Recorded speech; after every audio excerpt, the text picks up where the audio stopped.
Magandang araw! Alam niyo na, lagi tayong mas maganda sa araw! Woo! Nyosme!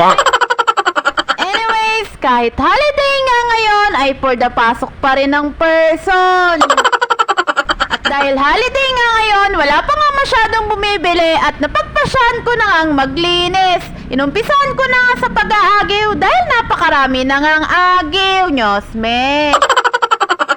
Kung yung ibang taga-barangay Batas nga ay bising-busy na nga rin sa pagja-general cleaning ng buong bahay nila at bising-busy nga rin sa pag-aasikaso ng mga ihanda sa darating na kapistahan sa linggo, ay eto naman ako, bising-busy nga rin sa paglilinis dito sa trabaho ko, Nyosme.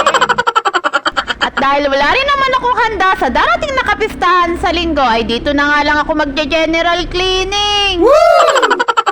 Kundi mag-iba muna ako ng itsura at kaanyuan para makapamiesta dito sa mga kapitbahay ko sa Barangay Batas.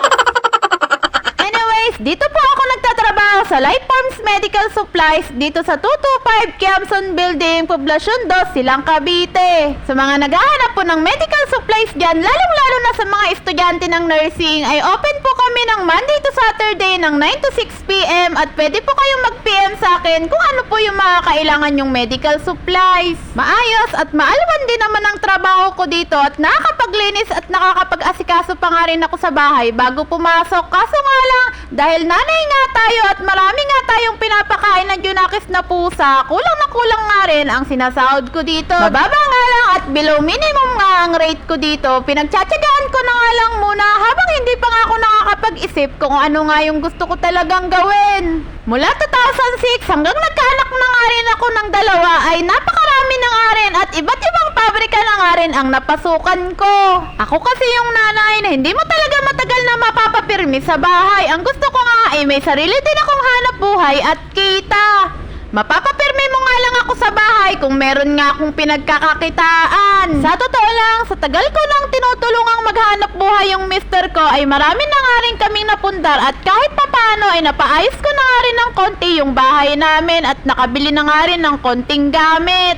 Sabi nga nila, malayo na pero malayo pa. Marami pa nga rin akong pangarap sa buhay, katulad ng kailangan ko nga paghandaan yung pagka-college ng 2 bagets ko. At sana kahit pa paano ay yung mapaghandaan namin yung pagtanda namin na hindi na umaasa sa mga anak. At syempre, yung mabibili natin, mapupuntahan natin at makakain natin lahat ng mga gusto natin. Alam kong lahat tayo ay nangangarap din ng mga ganun na buhay. Alam kong mahirap, pero syempre, kailangan nga natin magsipag, magtiyaga at dumiskarte sa buhay upang sa ganun, maranasan natin yung mga pangarap natin. Huwag tayong titigil, patuloy lang tayong lumaban sa buhay. Balang araw, makakamit din natin yung mga gusto nating makamit. At yun lang, salamat!